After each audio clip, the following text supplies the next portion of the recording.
리얼미터는 보니까 행보네요, 대통령. 네, 7주 만에 하락세를 멈추고 소폭 반등을 했는데 아직 저희 리얼미터를 포함한 자동응답 방식은 40% 후반, 중후반 지지를 기록하고 있습니다. 지난주에 3대 메가 프로젝트 관련된 지역 투자 발표 소식이 있었고, 그다음에 문재인 전 대통령하고 수요일 날 만났습니다. 그래서 일간으로는 수목 지지율이 좀 반등하는 그런 그때 반등했는데, 네. 근데 그게 이어가지를 못하고. 그러니까 이 정도면 사실은 큰 일이 있었잖아요. 큰 일이군요. 메가 프로젝트는 대단한 일이었고, 대단하죠. 네, 문재인 대통령과 회동도 많은 지지자들이 바랬던 것임에도 불구하고 그런 큰 성과에 비하면 지지율 반등이 조금 아쉬워요. 좀 아쉽습니다. 네. 아니 좀이 아니라 많이 아쉬워요. 왜냐하면 3대 메가 프로젝트는 정말 메가 프로젝트인데 그렇죠. 네. 엄청난 프로젝트인데 저희가 잠시 후 자세히 얘기하겠지만 저는 이제 두 가지로 보는데 하나는 지난주에 이제 주가가 좀 불안한 측면이 네. 있었고요. 두 번째는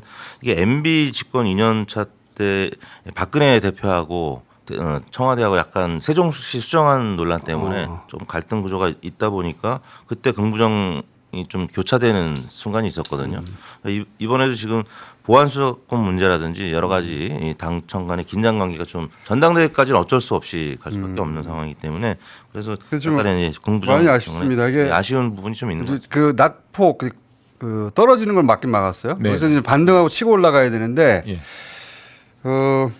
문 대통령도 만났고 메가 프로젝트도 발표됐고 이 정도면은 1년에 한 번 있을까 말까 한 이벤트란 말이죠. 네, 그렇죠. 근데 지금 리얼미터 기준으로는 하락이 멈췄다. 네. 그리고 행보하고 네. 있다 대통령은. 그리고 리얼미터 일간 기준으로는 금요일 날 낙폭이 좀 있는데 이건 왜 그렇습니까? 지난주 주가 소식이 조금 주 후반에는 8천이 무너졌던 게 이제 목요일 목요일이었거든요. 날이었죠. 네, 그러다 보니까 이제 주 후반에 금요일 날까지 좀 영향을 좀 충격이 좀 있었죠. 예, 네. 자, 환율도 그랬고요. 그 얘기는 저희가 주식가방에서 다루기로 하고 그리고 정당 제가 그 지지난주 떠나기 전에 그 대통령과 당의 디커플링이 좀 일어나는 것 같다. 이건 안 좋은 신호인데라고 했는데 리얼미터 기준하면 그래도 민주당이 3주 연속 상승세를 이제 회복세를 보인 거죠. 그래서 지금 다시 재역전을 했단 말이죠. 네, 국민의힘을 지금 다시 앞서기 시작한 게 지지난주부터인데 민주당이 43%, 국민의힘이 40.3%로 2.7% 포인트로 오차범위 내긴 합니다만 다시 앞서기 시작했습니다. MBS 조사에서도 국민의힘이 좀 많이 빠졌고요. 5% 포인트가 빠진 국민의힘 20, 민주당이 42, 1% 올랐거든요. MBS 조사는 갤럽도 41대 26으로 여전히 큰 차이를 보이고 있습니다. 정당 지지율은 곡선이 가파르지는 않지만 회복세를 보여주고 있는데, 예. 근데 이제 대통령 지지율이 이 반전 모멘텀을 아직 못 만들고 있어요. 횡보세 정도다. 그래서 이거는 나쁜 징후고 이대로 계속 가면 안 됩니다. 그래서 그 리액션이 있어야 되는데 전조사 꽃 한번 보겠습니다. 자, 꽃 정례조사. 저희는 ARS하고 전화면접 두 개를 동시에 합니다. 다른 어떤 것도 이렇게 하지 않고. 이제 시점이 6월 12일, 13일 날 조사하고 지금 한 4주 만에 조사를 하는 거고. 저희 표에서 요 가운데 한 달이 없어요. 저희 표를 보시면 딴 데서는 쭉 떨어졌다가 올라왔는데 저희는 중간에 조사가 없어가지고 그냥 이어지는 것처럼 나오거든요. 그걸 감안해서 해석하시면 돼요. 그걸 감안하셔야 돼요. 만약에 이 사이에 우리가 조사했다면 우리도 떨어졌다가 다시 반등하는 표를 그리지 않았을까. 6월 12, 13일 때는 이제 선거 이제 평가에 대한 논란이 있었고 기대했던 것만큼 성과를 거두지 못했다는 평가가 많았기 때문에 대통령 지지율이 69.3에서 66.1까지 떨어졌었고 이번에는 63.2 전화면접조사 2.9% 포인트가 하락을 했고요. ARS는 54.4에서 54.0 거의 비슷하게 0.4% 포인트 하락을 했습니다. 요 4주간의 데이터가 없다는 걸 감안하고 보셔야 됩니다. 감안하고 큰 변동은 없다 이렇게 봐요. 크게 한번 출렁했다가 리얼미터도 다시 횡보로 돌아갔는데 크게 출렁인 사이에 데이터가 마침 없네. 그때 저희가 이렇게 될 줄 모르고 휴가를 가가지고 그래서 그 저희 그래프는 그 선거 직후하고 거의 비슷해요. 네, 그렇습니다. 선거가 원하는 만큼의 결과가 아니다. 그래서 실망감이 있을 때. 네. 그 이후로 이제 쭉 떨어졌다가 다시 반등하고 이런 그래프가 지금은 없다. 그러니까 최근에 이제 민주당 핵심 지지층 내에서 일부 이제 대통령에 대해서 좀 이렇게 비판적인 견해들이 약간 그 표출이 되고 있는데 민주당 지지층에서 어떤지 살펴봤더니 전화면접 조사에서 민주당 지지층에서 95.2%가 대통령 잘한다 이렇게 평가를 했고요. ARS 조사에서는 89.7이 민주당 지지층에서 잘한다 이렇게 평가를 했거든요. 여전히 그 코어 지지층에서는 대통령을 향해서 잘한다는 그 정도 비율인데 매우 잘한다는 비율이 좀 떨어졌어요. 예, 그건 좀 떨어졌습니다. 요게 이제 코어 지지층의 결집도가 약간 지지 강도가 약간 약화됐다. 그렇죠. 그러니까 전화 면접은 한 10%, ARS는 한 18% 정도 네. 전후해서 잘한다는 비율이 크게 떨어지는 않았는데 매우 잘한다는 비율이 떨어졌어요. 10에서 18 정도 떨어졌다. 그래서 그게 이제 코어 지지층인데 네. 말하자면 네. 코어 지지층의 지지 강도가 살짝 흔들리는 거는 저희 지표로 확인됩니다. 일부 ARS 조사에서 40% 중반대 대통령 지지율이 나오는 조사들도 있는데 그런 조사 살펴보면 민주당 지지층에서 70% 중반대를 기록했거든요. 대통령 잘한다가. 근데 이제 이번 꽃 조사에서는 89.7까지 올라가 있다. 자, 저희 그 민주당 지지층을 분석하는 건 저희가 제일 정확합니다. 네. 자, 저희 걸 감안해 주시고 그다음에 3대 메가 프로젝트 긍정평가 정당을 안 했나요? 네.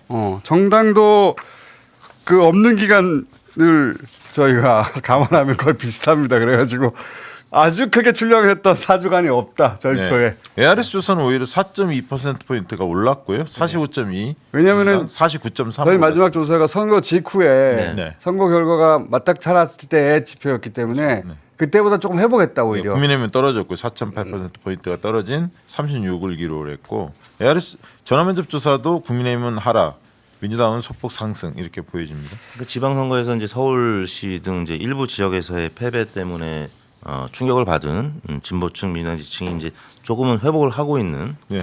양상을 나타내고 있다. 자, 그리고 3대 프로젝트 긍정평가 68.6.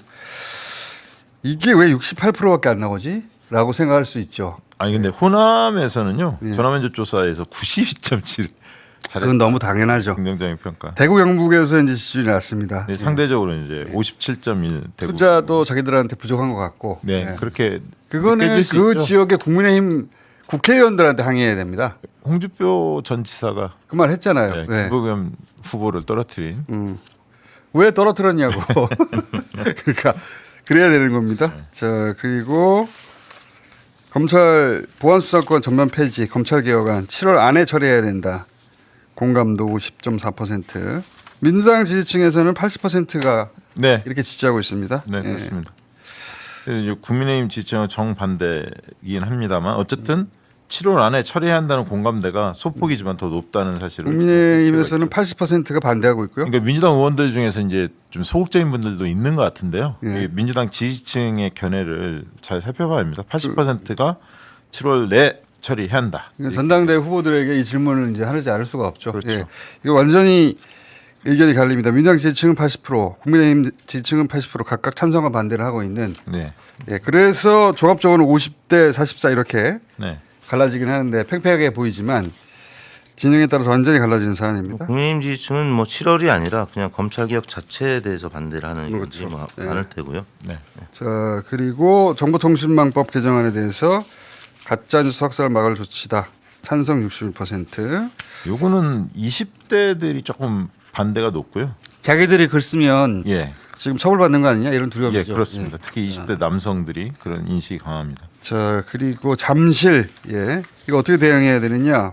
엄정 대응이 69%예요. 이건 엄정 대응해야죠. 그런데도 불구하고 국민의힘 지지층 57.8%가 예. 최우선 보장해야 한다. 집회 시위 자유를 이렇게 다르게 답변. 이미 너무 오래 보장했어요. 근데 이게 이제 정책 사안으로 완전히 변질됐습니다. 사안 자체가. 다음 이것까지 오래 걸렸네요. 자, 저희가 조사한 차기 민주당 당대표 적합도 조사. 위쪽 그래프는 전화 면접이고요. 아래쪽 그래프는 ARS입니다. 이게 이제 전체 응답 결과입니다. 그렇죠. 정체 응답에 보면 전화 면접에서는 김민석 지금 예비 후보라고 해야 되겠네요. 예비 후보가 정청래 예비 후보를 앞섭니다. 네, 21.3 대 19.0 뭐 딱 붙었다 이렇게 볼 수도 있는데요. 그리고 송영길 그때는 김용민 의원이 불출마 선언을 안 했기 때문에 포함됐습니다. 예. 그리고 ARS는 이제 김민석, 정청래 순위가 바뀝니다. 네. 근데 이건 전체예요. 예, 정청래 국민의힘 후보가 좀 앞서는 걸로. 포함한. 예, 전체이기 때문에 이 전체는 그냥 참고만 하시면 되겠고. 이게 참 묘한 게 이게 민심에서는 되게 김민석 후보가 앞설 것 같다는 생각이 있는데 그렇죠. 실제로 조사해 보면 아닙니다. 예, 정청래 후보가 앞서는 결과가 제법 요즘에 나오고 있습니다. 요거는 이제 예상치 못했던 ARS에서 전당대회 국면에 들어가기 전까지만 하더라도 민심이나 지명도는 김민석 예비 후보가 앞서고 그리고 그 당내 충성도가 더 높지 않을까? 정청래 예, 후보가 보통 그렇게 생각. 그렇게 전망했는데 저희가 조사를 해보면 양상이 좀 다릅니다. 네, 그렇습니다. 양상이 좀 다른데 자 특히 이제 지역별로 좀 보면요, 호남에서는 김민석 후보가 앞섭니다. 앞서고요. 확실히 앞서 나가고요. 자 네, 서울 같은 경우에는 정청래 예비 후보가 앞서는. 거기 보시면은 ARS 그러니까 전화 면접에서 보면 호남에서 광주 전라에서 김민석 후보가 40이고요. 예, 정청래 14입니다. 예. 그 정도 격차고 ARS는 좀 좁혀집니다. 근데 이제 서울이나 충청 이런데 잠깐만 ARS 먼저 하고 ARS는 광주 전라에서 김민석 34, 정청래 26 조금 좁혀지긴 합니다. 예. 근데 여전히 앞서가는 것이고요. 예. 그럼 말씀하십시오. 예. 지역 그리고 서울. 서울에서는 정청래 후보가 21.8 대 15.9, 31.3 대 22.5로 전화면접 ARS 조사 공이 다 앞서고요. 충청권에서도 마찬가지입니다. 25.3 대 19.2, 26.8 대 24.5로 정청래 후보가 소폭 앞서는 결과가 나왔는데 특히 이제 연령별로 보면 이게 특징적인데 예. 이제 민주당 핵심 지지층이 40대, 50대, 60대가 많을 것 같은데 예. 그 40대, 50대에서 전화면접 조사에서는 정청래 후보가 김민석 후보를 앞서고요. 60대에서는 전화면접 조사에는 김민석 후보가, ARS 조사에서는 정청래 후보가 각각 앞서는데 ARS 조사에서도 40대, 50대에서는 다 정청래 후보가 좀 앞서고요. 이게 그래서 네. 이게 어떻게 될지 전망하기가 쉽지가 쉽지 않아요. 않습니다. 왜냐하면 40, 50대가 민주당 코어 지지층인데 40, 50대에서는 정청래 예비 후보가 좀 앞서는데 그리고 또 광주, 호남이 또 핵심이거든요. 그렇죠. 권리당원 숫자를 보자면 호남에서는 김민석 후보가 앞선단 말이죠. 앞서고요. 권리당원 숫자로 보면 60대가 제일 많고 그다음에 50대거든요.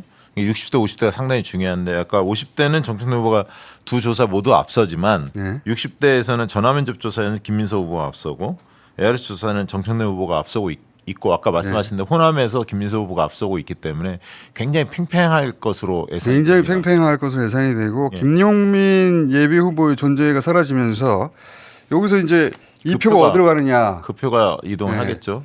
그 상대적으로 좀 개혁 성향 쪽으로 옮겨가지 않을까. 정청래 예비 후보 쪽으로 조금 더 많이 가지 않을까. 상식적으로 그렇게 그리고 보입니다. 지금 결선 투표로 갑니까? 어떻게 됩니까? 아직 결정은 안 했는데 이번 주에 아마 선호 투표 내지 결선 투표를 결정하는데 한 어쨌든 과반을 넘기는 방식인데 결선 투표는 한 번 하고 그 다음 날짜를 잡아서 한 번 더 해야 하는 거고 선호 투표는 1, 2, 3순위는 한꺼번에 찍기 때문에 당일날 개표가 가능한 장점이 있습니다. 선호 투표냐 결선 투표에 따라서 다를 수도 있어요. 네, 결과가. 어쨌든 과반 후보를 뽑습니다. 네. 왜냐하면은 송영길 후보가 지금 3위는 확실한데 만약에 결선 투표다. 송영길 후보 표를 누가 가지고 가느냐. 네. 지금까지 나온 거는 이제 송영길 후보 쪽이 김민석 후보하고 네. 좀 가까운. 근데 이제 그거는 후보가 그렇다는 것이지. 송영길 후보를 지지하는 분들이 반드시 송영길 후보의 지지 선언에 따라 가지는 않거든요. 네. 과거의 사례를 보면 그런데다 달라집니다. 네, 최근에 최대 이슈가 당의 정체성, 노선 문제가 좀 쟁점화되는 것 같아요. 그래서 그 문제에 대한 당원들의 판단이 제일 중요할 것 같습니다. 굉장히 전망하기 어려운 네. 현재까지는. 예. 왜냐하면 각자 유리한 지점이 있고요. 그 제가 각자 불리한 지점이 있습니다. 네, 그 다음 장 한번 보시면 더불어민주당 지지층만을 놓고 보면 네. 지금 김민석 후보가 더불어민주당 지지층에서 전화면접 조사에 35대 21로 크게 앞서고 앞섭니다. 있고요. ARS 조사에 40대 32로도 앞섭니다. 김민석 후보가 앞서는데 네. 기존에 이제 조원 CNI하고 스트레이트 뉴스가 6월 27일, 29일 날 ARS 조사를 한 게 있어요. 근데 뭐냐면 중요한 거는 29일 날 마지막 조사하는 날 그 3대 호남 메가 프로젝트가 발표가 됐거든요. 네. 그 효과가 이제 호남 쪽에 당심이라든가 지지층의 표심을 바꿀 수도 있지 않습니까? 어느 정도 영향을 예. 줄 수 근데 우리 조사는 그게 지금 반영된 조사이고 네. 좋은 CNI 스트레이트 뉴스는 반영되기 전 조사인데 그때 당 지지층과 무당파를 보면 김민석 36.3, 정청래 29.5로 지금의 ARS 조사 40대 32하고 거의 흡사합니다. 거의 흡사하네요. 그러니까 그 효과는 크지 않다 아직까지는. 또 한 가지는 민주당 지지층 일반과 권리당원의 성향 차이가 좀 있어요. 약간 있죠. 권리당원이 뭐든지 더 강성 내지는 진합니다. 네. 의견 표시를 할 때. 그래서 일반 민주당이 6대 4면 권리당원 7대 3으로 변할 수도 있거든요. 맞습니다. 그게 있고 남성층이 당원이 많거든요. 근데 지금 정청래 후보와 김민석 후보는 남성층에서는 우열을 가리기 아주 어려워요. 여성층에서 김민석 후보 위에 있거든요. 그러니까 실제 당원에서는 더 좁혀질 가능성이 있고 50대, 60대, 40대 이 층이 많기 때문에 전망이 굉장히 예, 어렵습니다. 어렵습니다. 굉장히 어려워서 이것은 지역별로 엎치락뒤치락할 가능성이 높고 이게 순회 경선을 하기 네. 때문에 충청이 또 먼저 하는 걸로 확정이 됐거든요. 충청은 거의 박빙인 상황인데 예, 충청에서는 살짝 앞섭니다. 살짝 지금 조사로 보면 정청래 후보가 네. 살짝 앞서 근데 이제 그 호남에 가서 크게 역전될 가능성이 높고 있죠. 마지막에 수도권. 근데 거기서 이제 대세를 타고 쭉 갈 수도 있고 근데 서울에도 숫자가 많단 말이죠. 많죠. 서울 경기. 어떻게 될지 모릅니다. 이건 진짜로. 숫자로만 따지면 수도권 제일 많습니다. 호남보다. 역대 전당대회 중에 가장 전망하기 어려운 전당대회. 예, 이게 상당히 박빙이 예상돼요. 요 앞에 이재명 당대표 출마했을 때라든가 쭉 역대 당대표 선거 보면 대체로 이 선거는 이렇게 결론이 난다. 예. 다 결론이 났었거든요. 처음 시작할 때. 아, 이번엔 모르겠어요. 아주 예전 같은 경우는 뭐 이제 당원 DB를 활용해서 조사도 했었는데 지금 이제 개인 정보 때문에 당원 DB 조사가 어려워서 민주당 지지층만 대상으로 하다 보니까 예측이 좀 어려운 상황이긴. 굉장히 어렵습니다. 자, 요 얘기를 앞으로 한 달 이상 해야 될 거 아니에요? 네. 네. 저희가 매주 조사를 해볼게요. 자, 오늘 여기까지 하겠습니다. 겸손은 힘들다. 오랜만에 한번 해봤어요. 나가보세요.